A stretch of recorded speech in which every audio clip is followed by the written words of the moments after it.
So the Adventure Engine is just around the corner to being added into Master Duel. I want to teach you guys what it is, how to use it, what it's made up of, and 2 decks that can use it. Let's jump right into it. So what exactly makes up the Adventure Engine? Well, it's these 9 cards right here. 3 copies of the Water Enchantress of the Temple, 1 Wandering Griffin Rider, 3 Rite of Eremasier, 1 Fateful Adventure, and 1 Dracoback the Rideable Dragon. Now, how does the engine work? It tends to be that you banish the Water Enchantress, grab a copy of Rite, you activate Rite, Rite summons a token and places Fateful Adventure on your field, and then Fateful Adventure has 2 effects. One of them will let you get Wandering Griffin Rider, and the other will let you get the Equip spell. And the Equip spell is very relevant because when it's discarded from your hand, you can equip it to the token. Very simple engine that nets you an Omni Negate. So now let's look how Phantom Knights can take advantage of the Adventure Engine. And let's activate Rite. Rite will summon the token, and that'll place the Fateful Adventure. Then we can just go ahead and normal summon Tornscales and trigger the Rite. That'll let us add Draco back to hand. Then we can trigger Fateful Adventure again, adding the Griffin Rider. And then we have to go ahead and discard here. We'll discard the Draco back, which will trigger and equip itself to the token. Then we can go ahead and trigger Enchantress to summon itself because it can just function as a level 3 extender. Then we can just finally, before we're in Nibiru range, go ahead and trigger our Omni Negate and throw it right onto the field. Then we can just go ahead and go through the Phantom Knight combo.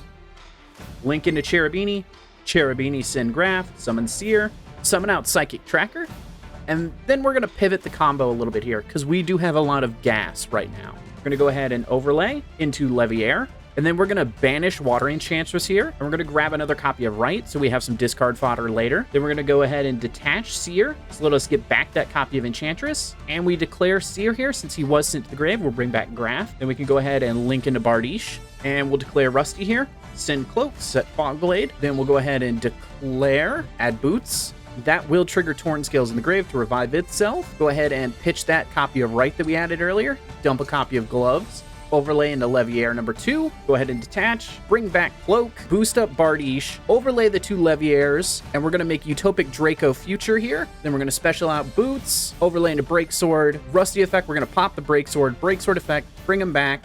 Make them level 4s. Overlay into Dark Rebellion. Then we're going to trigger the Boots Engrave, search out the rank up spell, set it to be able to trigger it on our opponent's turn. So this is like the peak of what Phantom Knights can do with the Adventure Engine. You have a pop from Bardiche off the rank up, 3 negates off Requiem, a negate off of Draco Future, and an Omni Negate here. So you have 7 disruptions here and 8 disruptions, counting the effect Veiler in your hand. That is the ceiling of this deck. So let's take a look at how another deck can take advantage of it. So now this is Plunder Patrol. Here we've opened the Rite. So now if you're not familiar with Plunder Patrol, they're the pirate archetype. We're just going to activate Rite, and then it's the same setup as before. Get our copy of Fateful Adventure, normal summon, trigger Fateful, add Draco back, then trigger Fateful again to add Griffin, pitch the Draco back, trigger the Draco back in grave, equip it to the token. Go ahead and link off here for Almirage. That'll trigger Black Eyes. We should have put Griffin Rider on the field earlier, but, you know, I forgot. Go ahead and tell you I straight up forgot to do that. So that'll let us special summon this guy out. Then, you know, here's where we remembered, hey, shit, we should have put Griffin Rider on the field. But hey, sometimes we forgot. So we can go ahead and link these off for Blackbeard.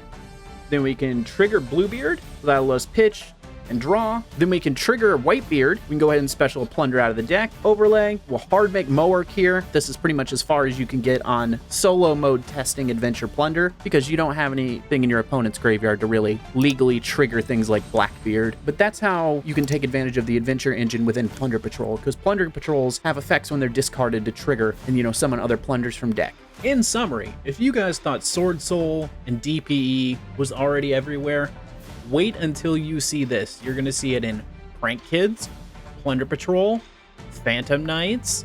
You're going to see it in a lot of decks that don't need their normal summon because the Adventure Engine restricts you from using the effects of monsters that are normal summoned, and just some decks don't need the effect of their normal summon. So they can just splash the Adventure Engine right in and have an Omni Negate easily accessible, and then they're insulated from Nibiru. So I'd say once this engine hits, Nibiru is going to go a bit down, but as soon as you see the Rite activated, go ahead and hit him with the Max C. Another good card against this is Ghost Ogre and Snow Rabbit because it relies on a continuous spell and it continuously activates. So as soon as it activates, hit it with Ghost Ogre. It can't resolve to search. So there are cards to tech against this to stop it before the Wandering Griffin Rider hits the field. It's just you have to know how to interact with it. You have to know what you're doing. And hopefully this video can help you guys do that. If this was helpful, like, subscribe, all that YouTube stuff. And until next time, guys, take it easy. Peace.